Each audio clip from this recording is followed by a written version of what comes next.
currently there's building work going on out my back window. We all like getting our back windows built on, don't we? In the yard across the way, and I hear them daily. It's, it's not really a struggle. It just is what it is. Sort of background noise at this point. Keep the door closed, and I don't hear them too much.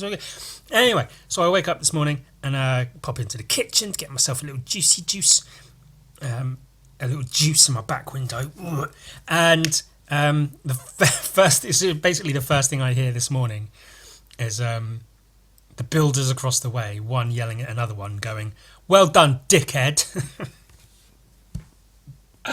Oh, how I laughed and laughed and laughed. And that brought a smile to my face for the start of the day. I thought, what better way to begin your day than with a nice working class, "Well done, dickhead." Anyway, have you heard of Final Fantasy VIII? It's this new game that's just come out in 1999. For many people, their first foray into the world of Final Fantasy was Final Fantasy VII, and reasonably so, because like all the old ones were like 8-bit, 32-bit, whatever, a little sprite, like a step up from Game Boy games. But then Final Fantasy VII brought it into a new dimension, a third dimension. And it was really, really, really, really, really, really cool. But I had never, ever even heard of Final Fantasy at all until Final Fantasy VIII. I was 11 years old. My brother bought it because I think he saw the trailer on the TV, which was like the opening movie sequence, which was, for the time especially, the graphics were just fucking quite phenomenal, really. Not necessarily representative of the graphics of the whole game, but nevertheless fun and interesting. And I think my brother maybe thought it was like more of an action game, and he did end up playing it and enjoying it, but I think he was expecting more of an action game as opposed to a turn-based battle RPG type thing. I was young, dumb, not full of so much cum. I was 11 years old. Not my own cum anyway, plenty of other people. And so I tried playing Final Fantasy VIII, but didn't really understand it. But I fucking loved it. I was shit at it. I got quite far. Back in the day, it came on like 3 or 4 discs. These games, I think Final Fantasy VII was maybe 3 discs. I think 8 was 4 discs, which is like a huge game. Like if a game came on more than 1 disc, it was pretty big. If a game came on 4 discs, big fucking game. I think I got to about the 3rd disc at one point later on. But I just fucking loved it. I loved everything about it. I loved the style, the music was so important to me personally, from like nostalgic reasons. All the little sounds and the monsters, the fucking monsters. This is the official strategy guide for the game. My brother got this at the same time as the game, I think. So I just sit there for hours looking through this thing. Even playing the game, I'd look through the strategy guide, but like I was too young and stupid to really understand how to use it. It's a lot of words, a lot of reading. I wasn't going to be doing all that. And then all these, like, I understood this was sort of shots of the game where, it's like a still shot of an area and your character just runs through it because they're like pixels on top of a painted background. So all these different shots that you run through into this one, and then you go into this one, and then into that, whatever. But I didn't really understand how to use the strategy guide. However, I did like this bit here. See, because introduction, characters, how to play, walkthrough, junction, that's a whole system in the game of junctioning magic to your weapons and whatever else. And then, monsters. It's got every monster in the game. The little monsters, the bigger monsters, and the GFs, which are in the junction section. The GFs, or Guardian Forces, which are like the summons from Final Fantasy VII. They're like demon, spirit, monster, cool things that you can summon into battle to help you fight other big demon monsters and shit. They've all got their own quirks and things, and they're really fun. And I love the designs. I drew and redrew all of these so often. It's got all the chocobos. It does carry over from Final Fantasy VII to Final Fantasy VIII. Certain things, certain sound things. The old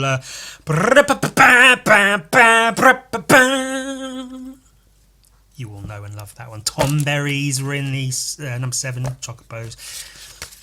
Odin's fucking badass on his 6-legged horse.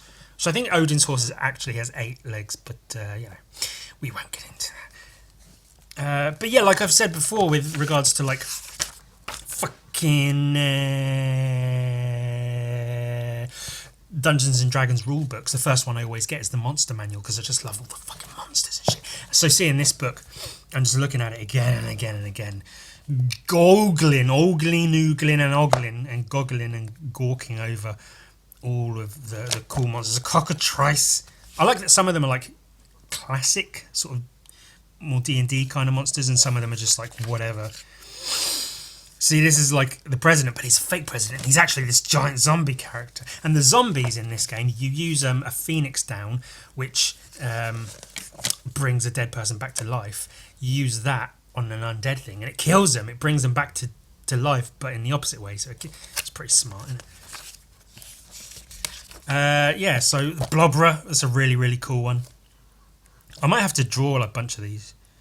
Draw and paint them, make them look cool. Sacred and Minotaur.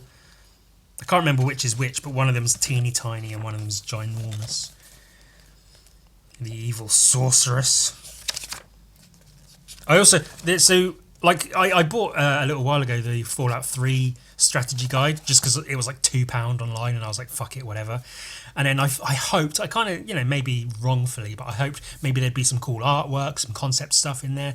Nothing. It's like this thick, and it's just words. There's some screenshots of like scenery and rooms that you've got to walk through and stuff, but for the most part it's just words, which makes sense because it's just a strategy guide on how to get through the game. But I miss when strategy guides were more like this.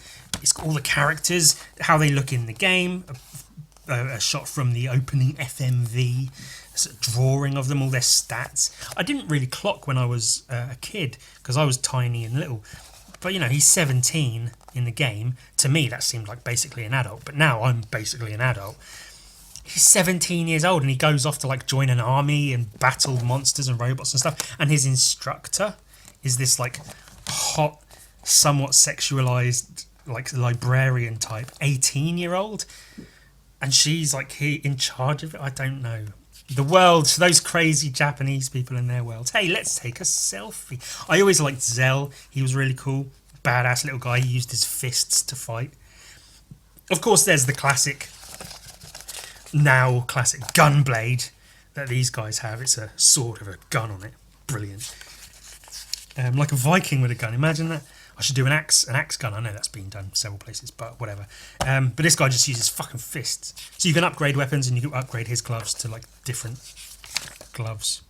Whole bunch of shit. But yeah, this whole strategy guide just looks so cool and interesting. They've put real like time and attention into the design of the book and the monsters section. But there was one particular part of the game which I loved pretty much more than any other part, and that was Triple Triad.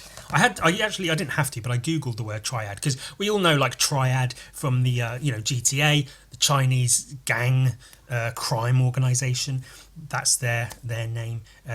Triad just means like a group of 3. So Triple Triad. It has the alliteration of the tree and tree, try and try meaning triangle, try 3. Triple Triad, so it means 3, group of 3, and it's a card game played on a 3x3 grid. So it's 3, 3, 3, 3, 3, 3. Fucking, that's cool. It's quite a cool name, and I only really thought about that very recently. So that's something, I guess. Fucking whatever. Oh, and I think the triad triads in terms of the crime organisation, the Chinese crime syndicate, take their name from, I believe, when they originated, there were 3 main crime bosses or families, and so it was like one of 3, a triad of crime or something.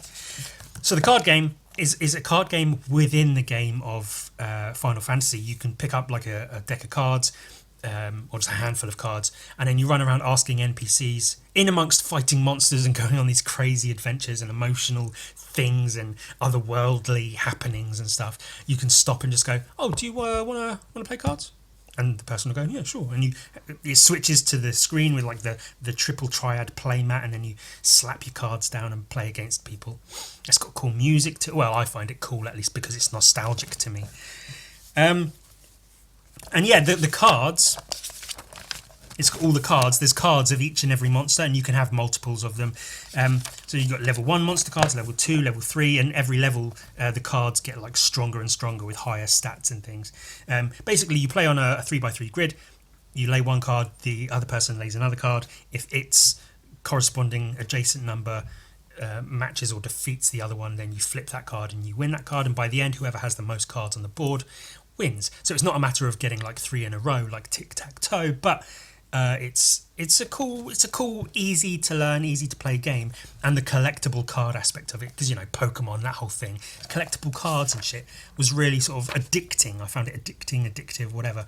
Higher level cards, monster cards, then you get into boss cards, giant robots and dragons and fucking giant cactuar, whatever. And then, you get all the GFs as well, the level 8 and level 9, the Guardian Force cards, little mini Mog, the Chocobo, Chunky Chocobo, all of them. And then the level 10 cards are the player cards, where all of the, I think, level 8 and up, there's only one of those cards in the world, one of each of them. They're unique cards, whereas all the others you can have multiples of them. But these ones, once you get that card, that's it. There's no more of those in the world, including the player cards, which are like the best ones. Each one has at least one A, which I assume is an ace, which is like a 10, so easier to defeat the other cards in the game.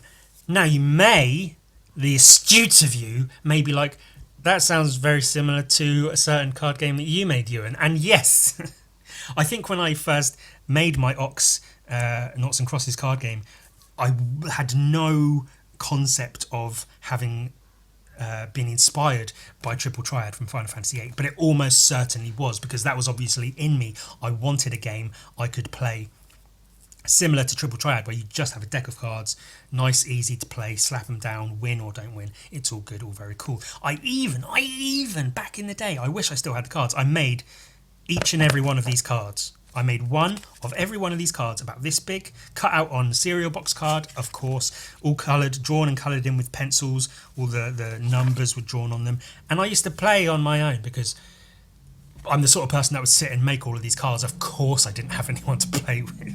I tried playing a couple of times with like friends from primary school or whatever, but no one seemed really into it. And that was around about the time that Pokemon was pretty big, so everyone was into Pokemon and not my own fucking bootleg version of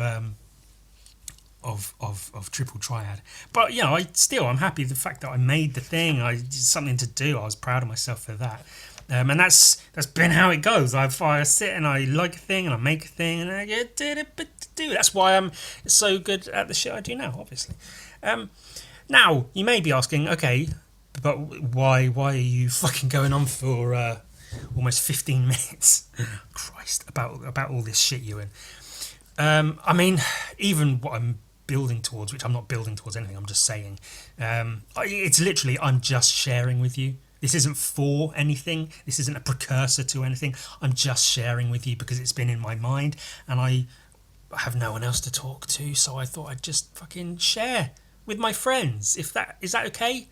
That I'm not necessarily doing something, I'm not necessarily producing something with this. It's just something I like and I'm sharing it with you. Is that okay? Fuck you, cunts, if it's not. I don't give a shit. But I'm sure, whatever. I was only reminded of this, specifically the card game, because obviously I play Skyrim quite a lot. Very recently, I had a little break from Skyrim, but then I recently got back into it because I like to mod Skyrim where possible, which I've been able to do in the past sort of couple of years, thanks to my friend Sam getting me an Xbox One that can connect to the internet. Modding Skyrim is fun. You get all the bikini armor and big titted orc ladies. How can you say no to that? All kinds of fun mods. Very, very recently, for some reason, I think I was browsing mods and I saw a couple of like Final Fantasy music replaces, but it was like Final Fantasy 14 and 15, where it replaces the Skyrim music with Final Fantasy music, which is cool. But the modern Final Fantasies I don't really have any interest in, because the whole thing for me for Final Fantasy is largely nostalgia, and that's where this is. I also did play Final Fantasy VII and I'm a fan of it, and the film and the new game they made of it, it's all very cool, but this is the one for me. This is the one. So I saw a couple of Final Fantasy themed mods on Skyrim, so I searched because I thought, hey, why not? I searched Final Fantasy and I saw what came up. And someone has made the Triple Triad game, this game, in Skyrim, where all the cards are like Skyrim monsters and Skyrim like bosses and Skyrim like characters, NPCs in the game. And it's so perfectly like implemented into the game, where you get a deck of cards and a board, and then you can start asking NPCs to play, like just town guards and like store owners and stuff, and anyone who's not hostile against you. And sort of like the higher level, more named NPC characters will have, if they do play you, they'll have sort of higher level cards and stuff. Play with them, win more cards, and then there are certain, bigger named characters in the game, like the Jarls and, some of your companions and stuff, that have their own player cards that they can use, and they have the same sort of stats with an A and a 9 and higher level cards. So you can play them and win, and some of them it's like these cards are dropped after battle with some of the bosses and guardian forces that you fight, and same in Skyrim. Fight certain monsters and enemies and you get their card, which is usually a really strong card, so you can use it in the game, and it's so well done. You ask to play and it switches the screen to like a blank screen with the board in it and your cards, and you select which cards you want to use to play with. And in Final Fantasy VIII, different regions of the world have different sets of rules they play by, which is quite a cool mechanic, like, oh, we don't play like that over here, we play this way, where you win this many cards after the game, or we flip a coin to do a thing, or you can bet.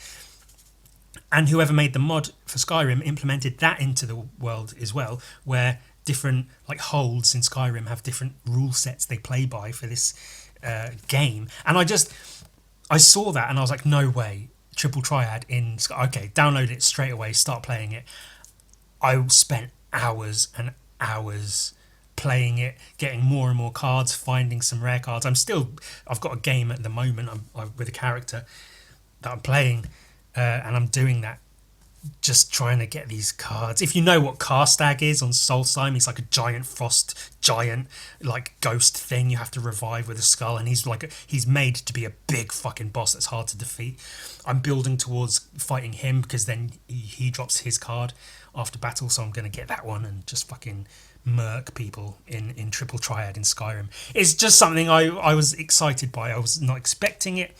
I saw it and I enjoyed it, and I am enjoying it, and it got me nostalgic for this, and I just wanted to share that with you. I hope that's okay. I hope you don't mind that I'm just babbling ceaselessly about some fucking video game, card game. Really, Ewan? Really? I very, very vaguely looked into it. I think you can purchase I think there was an official set of Triple Triad cards from Final Fantasy VIII, but I think other people have sort of made their own, which would be cool. But I was thinking, hey, maybe I'll make my own, paint all the monsters and characters in my style, and But that's one of those things. It's like, hey, I could make my own card game. I could make the next issue of this comic. I could make that comic. I could make this art book. I could make that art book. I could make my own set of Triple Triad cards. Plenty of ideas of things I could be doing, but there's plenty of other shit to be doing as well, isn't there? I don't know. I will do some drawing today, maybe. That's literally all. And as I was sort of looking at the Triple Triad in Skyrim and playing it, I wasn't necessarily excited, but I did have it in mind to be like, oh, I can talk about this on my podcast. I'll mention it and let everyone know what a fun time I'm having. And it did come at quite a good time, because I have been feeling a little out of sorts lately. That's why sort of commissions and things have taken a little bit of a backseat, where I've not been feeling great, and it's hard to keep going when you have to just keep going. And I feel like this Triple Triad game on Skyrim is one of the first things I've really been excited about in quite some time. So that's good, isn't it? Anything that excites you in any kind of way. And I feel slightly creatively excited. Mostly it's just a fun thing to do outside of art, which is good, I think it's important to have that. Especially with art being my job, I think it's good and important to have interests outside of art, to keep me doing other things as well. Otherwise, I get so bogged down in art all of the time. It can get a bit... yeah, the well can dry up. You know, it's not always exciting and fun. Sadly, would that it were, fair viewers. Would that it were. So yeah, it's just nice to have a little thing. I also, if you care about Skyrim, I don't know. I've been downloading all kinds of different mods that are like hunter based, because I really enjoy playing characters that aren't the Dragonborn, and not even getting a single shout and not doing the dragon fighting missions, just making a character that's a hunter, and then he runs around making camps in hunting creatures. And so I've got mods that make some of the creatures bigger and harder to defeat, so you hunt through the forest for like a giant troll, and then you get its meat and its fur and you make shit out of it. That's cool stuff like that. It's fun. It's fun to do. So now I've got all of that and quite a strong hit of nostalgia from the Triple Triad card game. I'm not sure, but I believe Sam still has a copy of Final Fantasy VIII for the PS1, and I still have my old PS2, so which you can play PS1 games on. So I might have to see if Sam does have that, if I can borrow it and play Final Fantasy VIII again, get the nostalgic hit. It'll probably be the sort of thing where I'll play it for like a day and then be like, yeah, I'm done with that now. That's fine. I just needed the nostalgia. I did that with because I think it was last year sometime, where I went, back to my mum's and got my old PS2 out of the loft just to play it a bit. Oh, because The Simpsons. It's when I was conceiving that post-apocalyptic Simpsons comic, and I had an urge to play Simpsons Hit and Run again. And it's not backwards compatible from the Xbox to the Xbox One, so I got the old PS2 out, had a go on that. And it was good. I got the nostalgia of The Simpsons Hit and Run, which is fantastic enough. And then a little, sort of creative burst of juices for that comic of like the world of Springfield and how to implement certain things or whatever. But then after like a day or two, it's just like, okay, that's all I need. I don't need to play this for days and days and days and days. I did the same because I had the PS2, so I was playing just all the PS2 games I've got, or some of them at least. So I had GTA 3, which was fun. I had a good few goes on that, did a few playthroughs in a few different ways. But yeah, the nostalgia is just that. You get the hit of nostalgia, you... I don't know, what's the word? Indulge it. You indulge the nostalgia for a little bit, and then it sort of passes. And it's just, it's a bit of fun. It's fun to do, isn't it? Just a bit of fun. It's just a bit of fun. You may or may not be able to tell what this is. It's Arseface. Do-do-do. I'm drawing Arseface for a reason, which will all become clear shortly. Now, you may have thought, oh, well, he was showing that Final Fantasy VIII strategy guide. I guess that was the book for this week. And if that's what you thought like a fucking idiot. Because also you might have thought, oh, we'll probably see another old sketchbook because he mentioned the old sketch. No, look, it's this. It's the amazing Screw-On Head, Another Curious Objects by Mike Mignola. Saw this in the shop. Had to get it. I couldn't. It's one of those things where it's like, oh, I really shouldn't spend that money. And then I'm at the counter going, oh, what am I doing? I'm spending the money. And then I'm on the train home looking at the book going, I spent the money.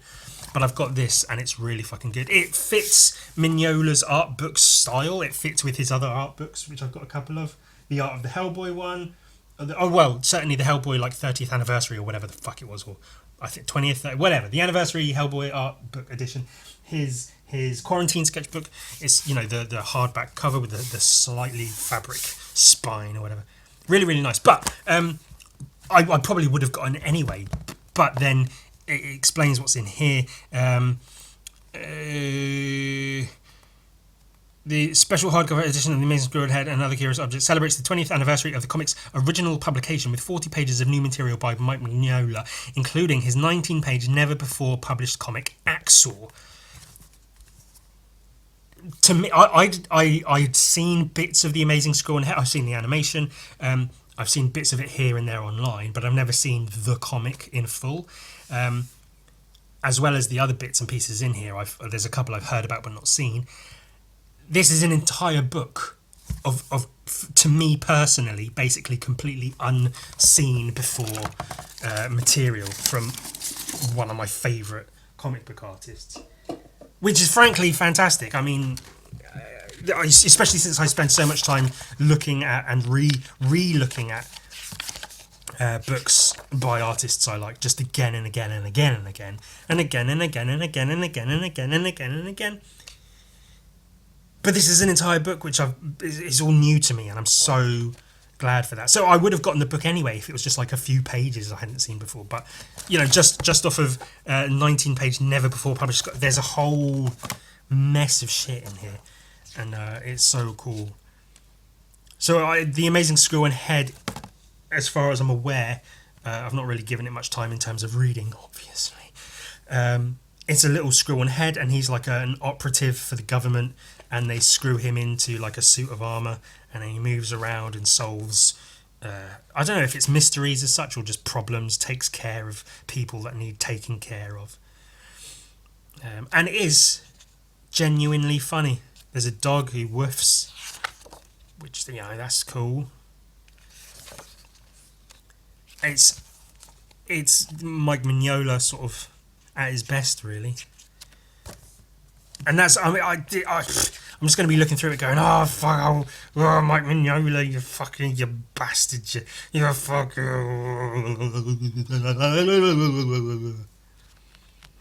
How he does so much with so little. How he's happy to just have an entire black square. And so, reading Hellboy and stuff, you sort of get the impression that Mike Mignola knows funny. Like, he gets funny and he knows how to be funny. But then this is just like, it's really funny. Spot on, zombie. You've done it. I have. And what do you say, madam? Yes, I am a genius. Huh? Ha! Follow me. Where he's just this zombie doctor guy just laughing to himself about how much of a genius he is, to no reception, to just blankness, and then going, yeah, cool, so follow me. That's brilliant. That's funny. It's not hilarious, but it's very, very funny. You know, if I sat reading parts of this on the train, I'll admit that much. I wasn't sat there going on the train, but I certainly, you know, I gave the old, you know, the out your nose, the little out your nose, that out your nose. I also realised, again, never having seen this before, Skullface with the ear,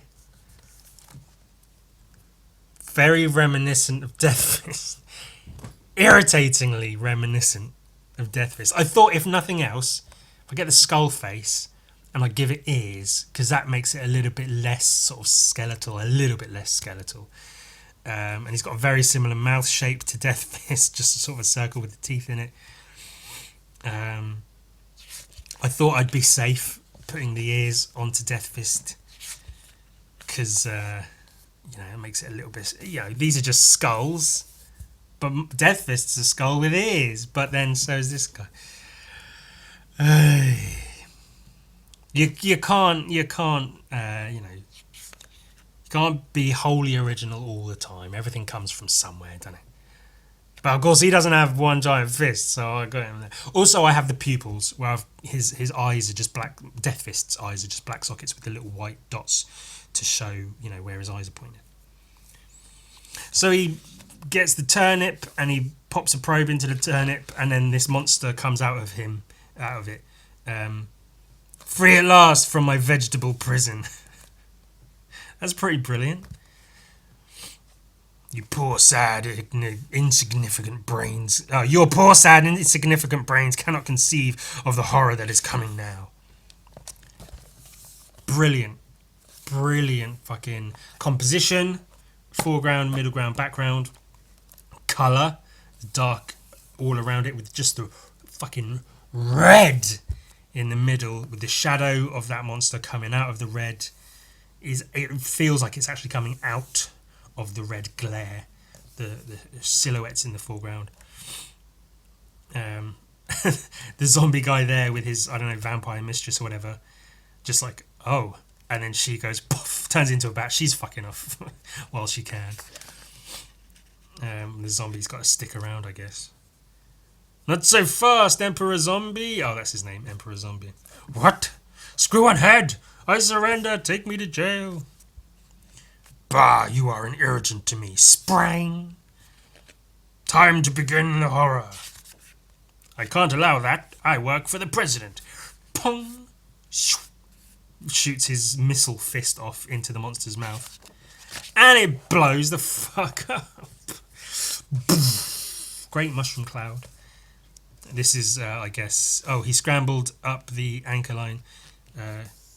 Did you see Emperor Zombie go by?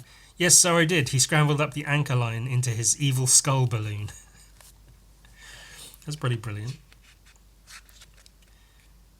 He's already getting underway. This body's too banged up to fly, but soon enough we'll meet again. And then, cling, kong! the anchor just happens to fucking hook through Screw-on-Head's chest and pull him away. And his little pal goes, "That's a bold plan of action, Mr. Head." And the dog out of picture says, "Woof." Rung, rung, rung.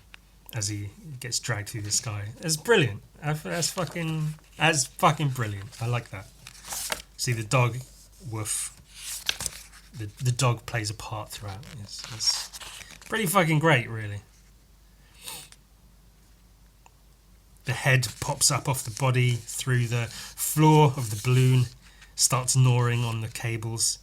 Stay out of those wires, you fool. Bzzzt. Great lighting on that as well. Kind of in the dark and whatever, and then suddenly flash of electricity as he bites through the wires.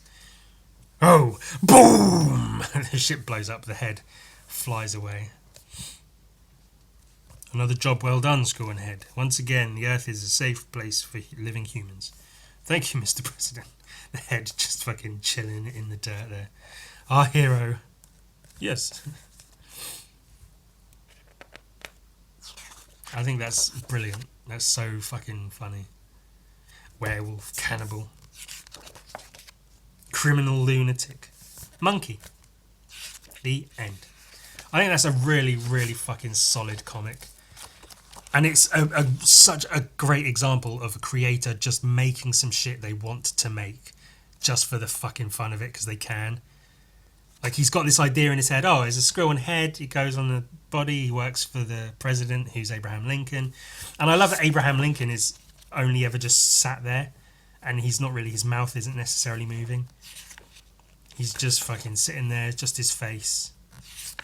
I like that. He's just this static, stoic guy giving orders. And then the Screw-on-Head runs around with his pals to all these ruins. I love that as well, of just an establishing shot as a full page, one single image. You know exactly what sort of environment this is. Desert, sand, dust, dry, fucking stone and shit.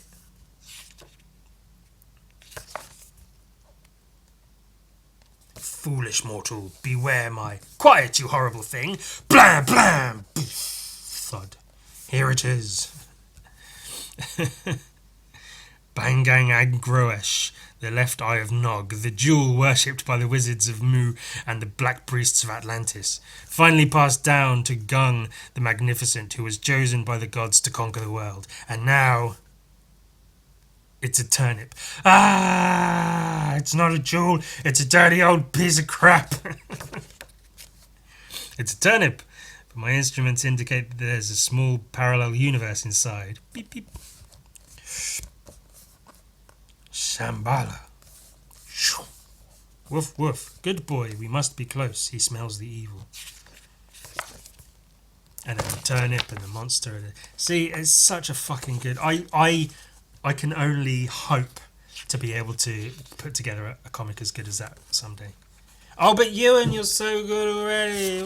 Yeah, I know. But, you know, I know I'm good. But I'm not this level good, you know. And then there's a bunch of other shit. Little stories. Abu Gung and the Beanstalk. It's a little kid. Some old ladies that used to be not old ladies. And they're all fucked because they got tricked by this demon. And then some magic beans. And then the woman ate the beans. And then the beanstalk sprouted out of her body. That's really fucking cool. The corpse with the beanstalk growing out of it. And the beanstalk's drawn really well. It's not impeccable. It's not overly horrendously detailed, but there's so much information in so little information.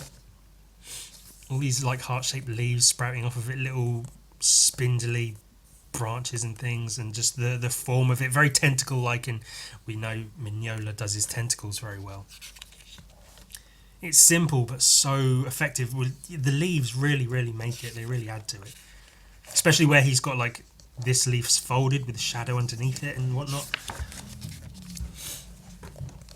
The very, Hellboy-esque fat little demon that tricked him. Them, rather. But then the boy goes, look down there. There's something. And he's like, I don't see anything. Punt. Fucking kicks the demon off. Demon falls off the beanstalk to the ground. Palinka's jewels, and 500 times more. He shatters open, full of jewels that he's stolen. We should share these with the boy, but the boy never returned. He's been carried off by a giant bat. Of course. The Magician and the Snake. Now this is a good one. The Magician and the Snake by Katie Mignola, age 7, and Mike Mignola, much, much older. This is, a comic he made with his daughter, which is really cool. And I have an extra bit to show for this because, I'll get to it. So there's a magician. Your feeble tricks bore me. Go away, the Monkey King, I guess. Patience, your majesty. Observe this final demonstration. You see, A, B, C, solid objects.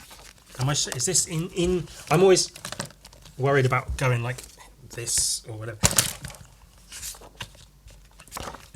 And now, poof! Zounds! I stand corrected. He made them disappear. You, sir, are the greatest magician in the world. I'm not. This is a great honour. Why are you sad? The snake, the magician's best friend. I have extended myself beyond my gifts. I have sought to elevate myself beyond my rightful place in the universe. But you made those shapes disappear. Not forever. One day they will return, and on that day I will die. That's important. Upon hearing this, the snake's heart was broken. Please say it isn't true. All we can do is make the most of what time we have. We will. And they did. They flew kites atop the rooftop. The rooftops are really fucking good. Like old English village rooftops. Really, really like those. The monkey face with the crown in the thing with the flies. The flies are a really good detail as well.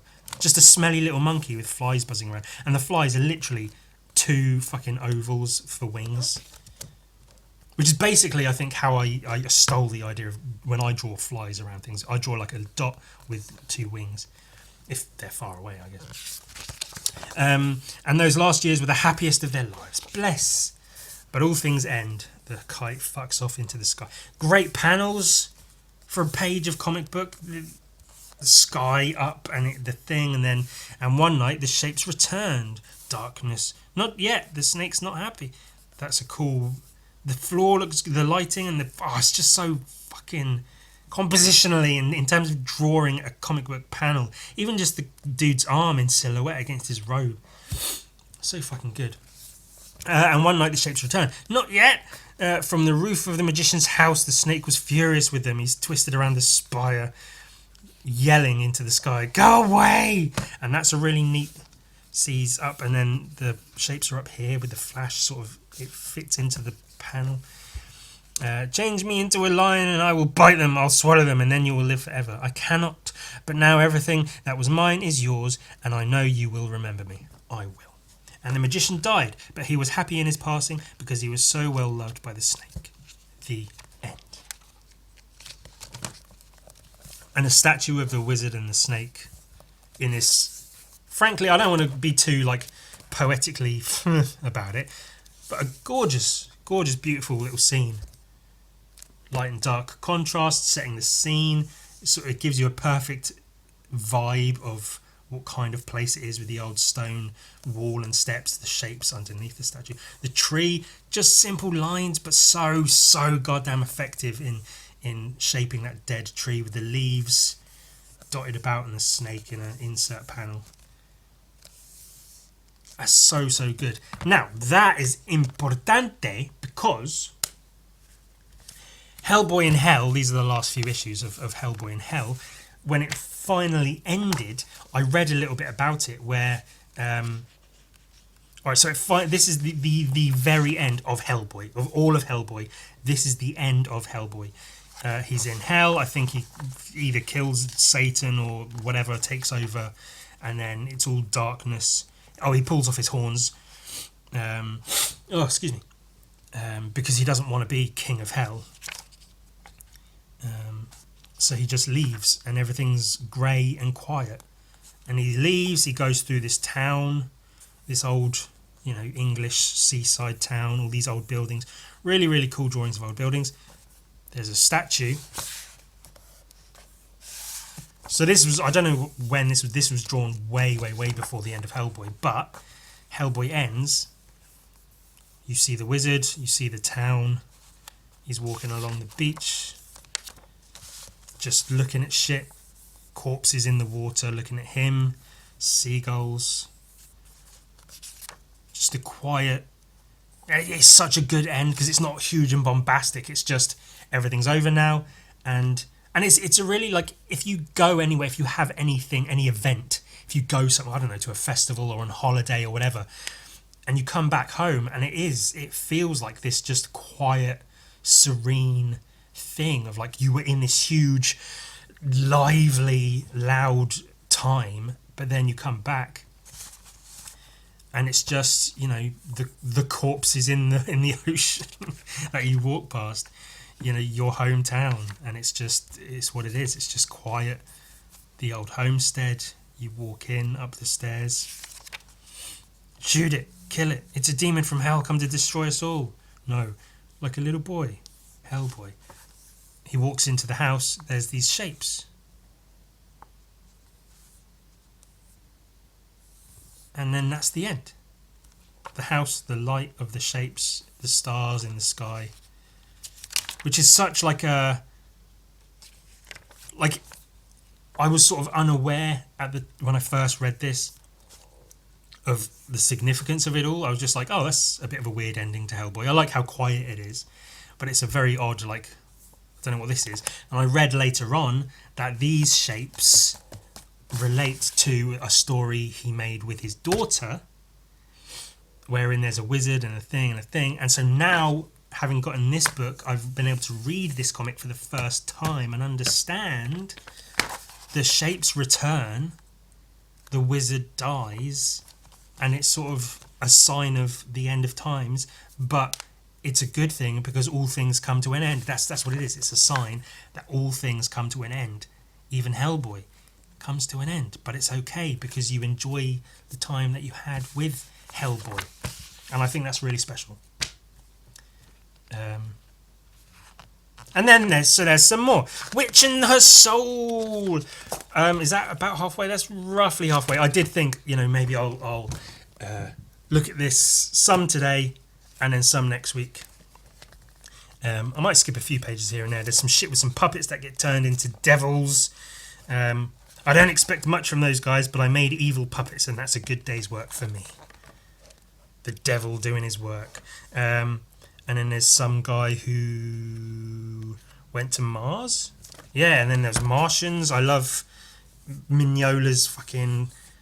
Like, that's great artwork. I guess that's him going to Mars. I don't know. His spirit or something. Great, like, silhouette within a silhouette almost. Cool design of the Martians. Weird tentacle, see-through bug monsters. Cool little robot machinery as well. I like these anatomical drawings that appear throughout. There's some earlier on as well. He's really good at doing like reoccurring themes as well. His old Mignola, so he's got these like old looking drawings and things of anatomical charts and anatomical sculptures and things, and then they appear well, yeah, even more so. Like that's I guess a drawing of the Martian anatomy, how it relates to human anatomy, and then that repeats and repeats. Earth, some shit, and then something blows up and everyone dies, and then these giant plants say, "We want to thank you for all those explosions, we hated those guys, is there anything we can do for you?" And I said, "Make me a new human body and send me home," and here I am. A tale told. Chapel of Curious Objects, just a little thing, and then there's bonus curiosities. Well, that's cool. I like the little drawings of buildings and things. Really cool. And then I'll show this probably next week. But there's a whole previously unpublished thing. So see, I just wanted to see if I could do a good or like reasonably okay Flesh Bob arse face. I just thought it would be funny. See, Flesh Bob gets fucked up from time. I did say Flesh Bob, didn't I? Not SpongeBob. Well, SpongeBob arseface could be pretty funny as well, actually. Shit, that could be really funny. God damn it. If I take an image of SpongeBob and then like trace it or whatever, and then just draw the arse face in pen, and then digitally superimpose that onto the pre-existing image of SpongeBob, so it looks like a bit more realistic SpongeBobian, but it's got a fucking arse face for a face. That'd be quite funny, wouldn't it? Well, it's a pretty funny idea. Fuck you. I think it is anyway. And I should know. I'm pretty fucking funny.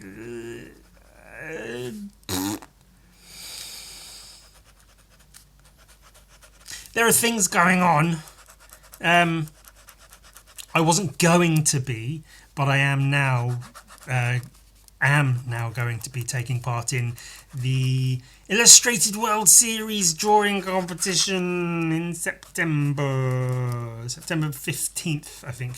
I believe it's 15th, 16th and 17th, I believe. Because I was going to, because it was going to be an in-person event again, which was the first one I went to was in person, and then I hadn't been to another in-person one since, and they had one other in-person event that I didn't go to, and then they kind of stopped doing them in person in favour of streaming, which, I get it, it makes sense, but I prefer it in person. Something sex joke, I prefer doing it in person, whatever. And then this one, they said it was going to be in person in London at a place, and you go along, sit and draw and hang out with people. And I was like, fuck yeah, let's go. I'm really into that idea. Because it's a lot more fun hanging out with people than it is, just sitting in my room alone wondering if I've won or not. So I was really enthused and ready to go for that one. But then, just a day or so later, they changed it to being an online streamed event.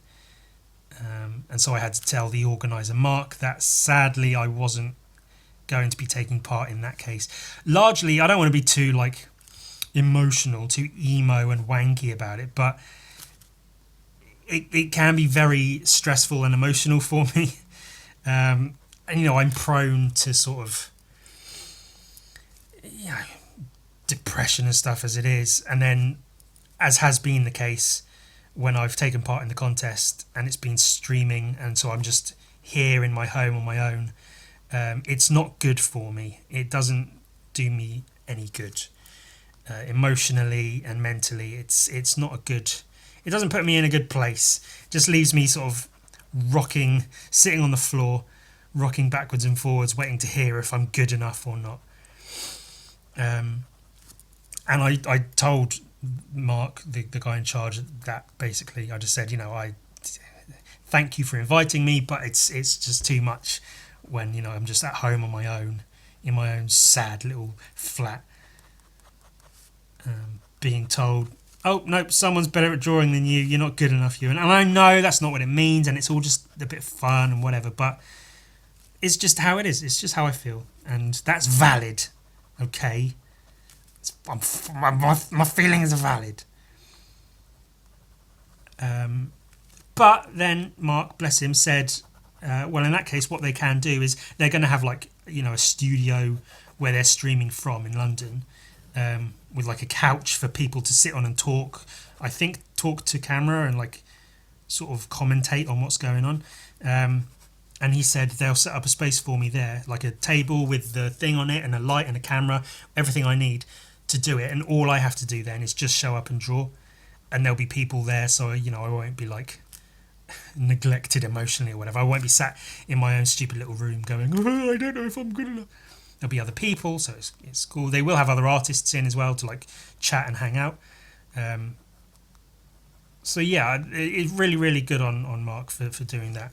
He didn't have to do that, but he wants me to be part of the contest because I'm one of the best ones. I'm the best one, let's be honest. So it's really, if he wants me there, it's the least he can do. I have to have some kind of ego sometime. You got to let me have a little bit here and there. So ultimately, I will be taking part. I'll be going to London, hanging out for a couple of days, and maybe I'll win this time. It's a whole thing. It fucks with my head, man. Drawing's too personal for me. I mean, for some people it's just a fun activity, but for me it really does determine my complete sense of worth on this planet. I'm nothing if I don't have my drawings, and if I'm told that I'm not actually that good and someone else is better, then it just fucks with me. And I know, like I said, I know that's not the case. It's not a matter of someone being better. It's down to some people's opinion and this and that and whatever. I know. Okay, I know. I don't need to explain it.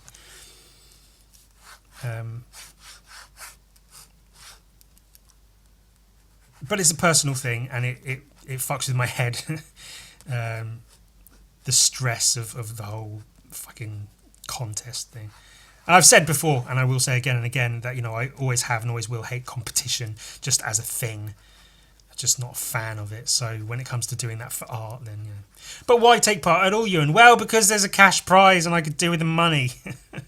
It would allow me to just chill for a bit and not have to worry about commissions and this and that. It might even buy me some time to sit and make some books and things. I could put some of the money towards just rent, so it literally buys me time to do stuff. And I could put some of the money towards printing costs for a book or a comic. Maybe if I win first place, I think I might see about reprinting some Gun Viking. So there, I don't care to be rich. I don't care. Oh, give me the prize money, so I buy some drinks. Give me the prize money so I can reprint fucking Gun Viking for people, because the people want it, and I want it. I like the Gun Viking book. I would like more of them, but I just, at this point, right now, I'm not confident I'd sell enough to cover the printing costs. Whereas if I had the printing costs taken care of, then it doesn't matter how many I sell. So that basically. But that's sort of the sort of 15th to 17th of September. Before that, on the 1st, I'm going to be painting in, I think, Southend-on-Sea, but I could be wrong about that, sort of east of London, with my man Tom Blackford and his crew of friends. It's like a big jam. There's loads of artists from all over going to come and paint by the sunny seaside and hang out and paint and hang and paint and hang by the seaside, at the seaside, and paint and hang out. And I've been invited to go along and hang out with Tom and his crew, and they've decided, I guess, to do ice cream as a theme in terms of imagery and colours for the pieces. So I'll just be doing I think it's me and Tom and 3 of his friends who each will be doing letter pieces. So there'll be like graffiti and then Tom's character and then graffiti and then my character and then graffiti, so it'll fit together nicely with like ice cream kind of colours, I guess. Of course, I'll take pictures if I like what I do anyway, and show them off and stuff, so stay tuned for that or whatever. But that should be a good time, just hanging out, painting, getting sunburnt horribly, I'm sure. That will be the best part, of course. Yeah, it'll be a good time. So that's on the 1st of September. So, and then I'll come back. I think I'm hanging out with Tom. I believe the plan is for me to go to London. Is it 31st or 30th of whatever, the last day of August, soon, in a few days. Spend the night with Tom, wrapped up warm together, and both of us go to the jam the next day, get the train. I think it's like a couple of hours on the train. Hang out, paint, come home the same day. And then I've got to go back to London and then further back home. So it's a bit of a journey, but be worth it, I'm sure. And then the next day, I'm seeing a friend who's visiting. Her boyfriend is getting tattooed in Southampton, where I live. So they're both coming down to hang out, so I get to see them. And then either the next day or the day after the next day, I'm going to spend a week with my friend Sam, which is good. And there's fucking video games aplenty coming out.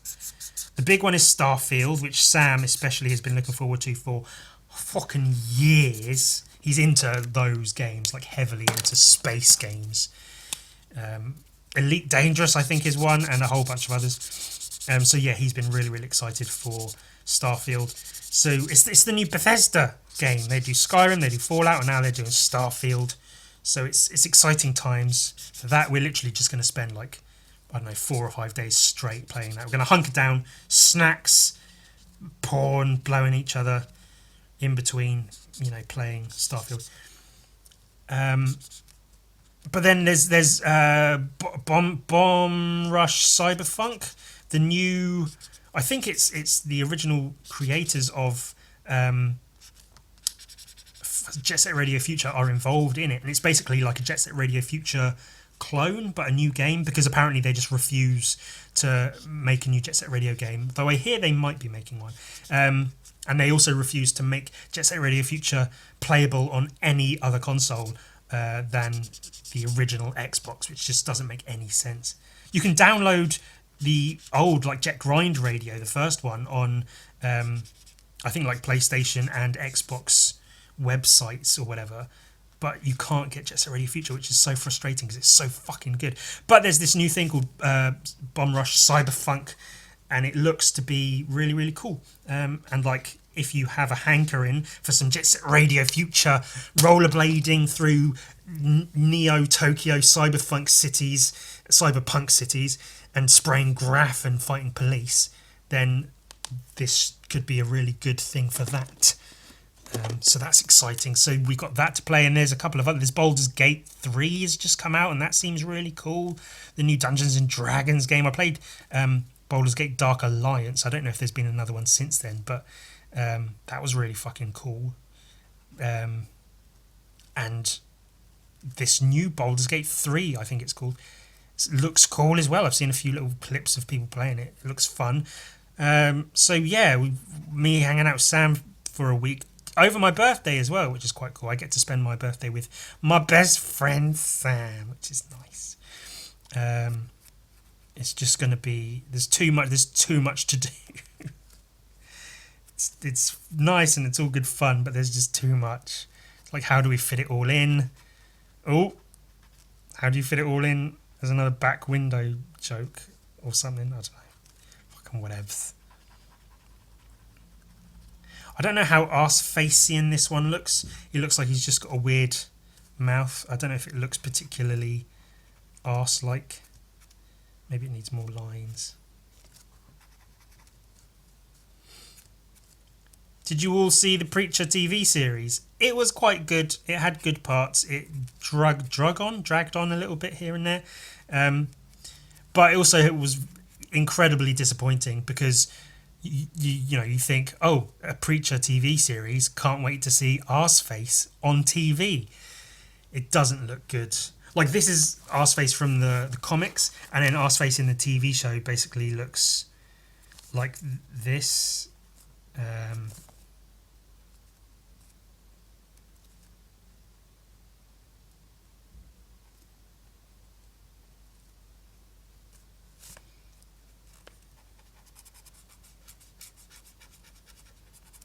Like, pretty much like that. He's just got a little bit of a prosthetic mouth, and the nose is like skewiff a bit, and a little faint like indentation on his forehead. But for the most part, he just looks like a guy, and he talks weird because he's got shit going on with his face. But like, I don't know what their creative reasoning for it was, but there's opportunity to do so much, to have just some crazy prosthetic thing going on. Just this crazy mask, like constantly drooling, just looking really fucked up. Because looking like that, you look at, like, if he's a person like that, you look at him and go, oh, that's a bit weird. But you want people to look at him and go, ugh, fucking Jesus. Not like, oh, that's quite strange. You want him to really, like, be shocking. And a lot of shocking things happen in the TV show. You know, they did it quite well, all things considered. It's not perfect by any means, but if you're going to make a Preacher TV series, I mean, they did sort of the best they could, except for the fucking arseface makeup, which just could have been so much better.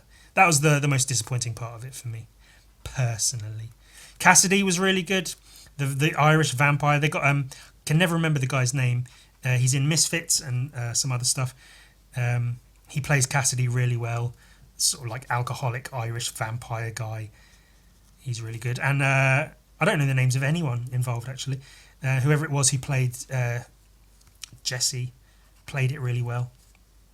At times.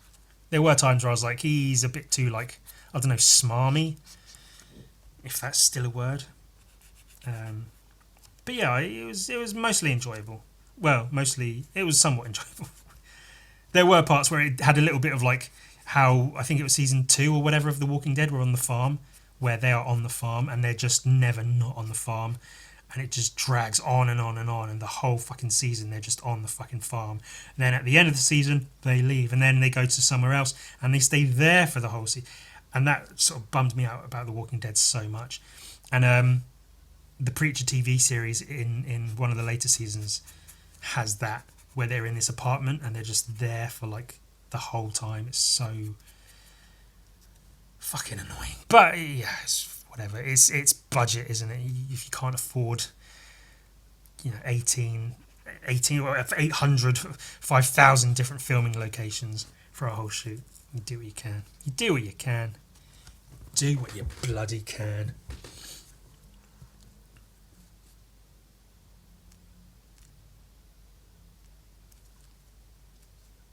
So that's my calendar at the moment. That's what I've got going on. Things and events. I just got that Akira show out of the way. That was pretty cool. It's good fun with good people. Obviously, I went on and on and on about Lobster Robin. Yeah, we know you like Lobster Robin. We get it. Fucking shut up. Shut up about Robin. But yeah, it was cool to like meet people and hang out and stuff. It was a good time. So that was on my list of shit I've got going on.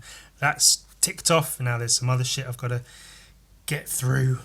And that's all it is, these events. It's not like things I look forward to doing. It's things I've just got to get through. Just get them done, get them ticked off the list, and hope that the outcome of it is more or less positive. which it more or less has been. These things have been more or less positive. So I've got no right to complain about any of this shit, but I still will, obviously. That's what we do, innit? In the cynical cynics club, sit around and just fucking complain about shit all the time.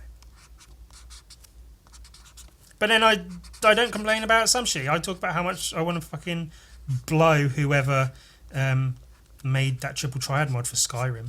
I might actually try and look into it, find out who made it, and just send them a message and just say, hey, thank you for making the Triple Triad mod for Skyrim. That's fucking fantastic.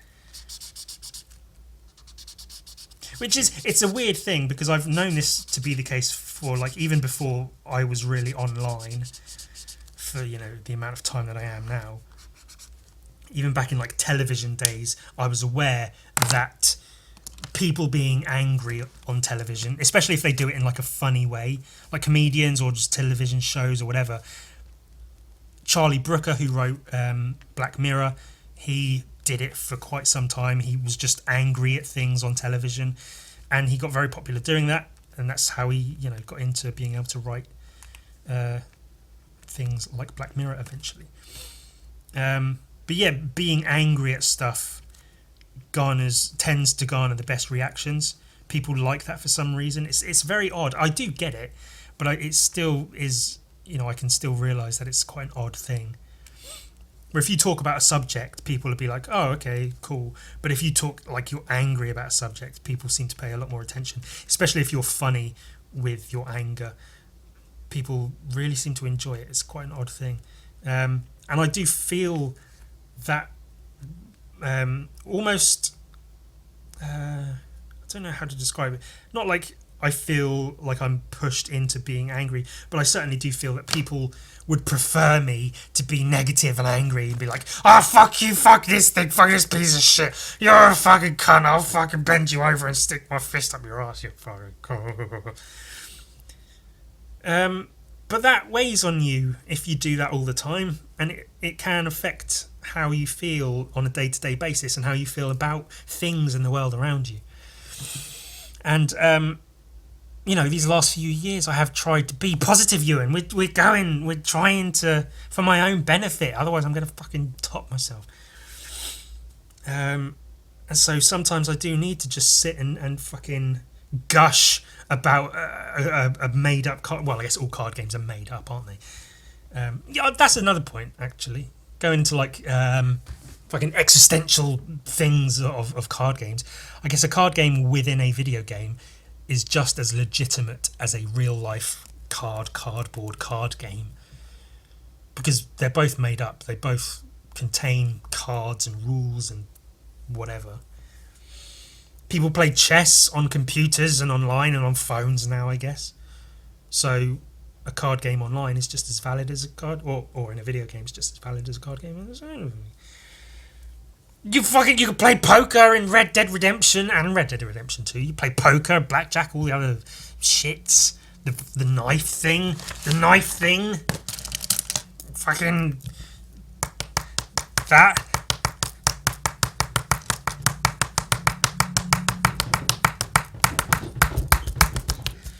I can't do it fast like this. I can only do it fast if I hold it like that. If I do it like this. Also, I'll destroy my pen.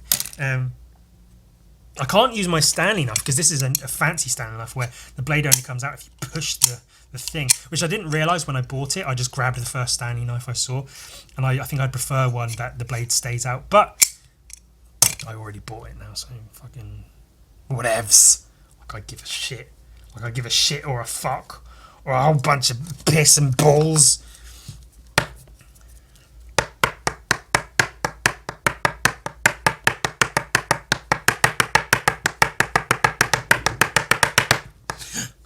Good job it wasn't sharp. I used to be really good at that. So cards are a thing. You play them in real life and sometimes you don't. Just like I have nothing funny to say there. I feel like just like fucking putting your penis inside, just like porn. I don't know. Sometimes you have sex in real life, and sometimes you whack off to fucking big titted orcs with penises.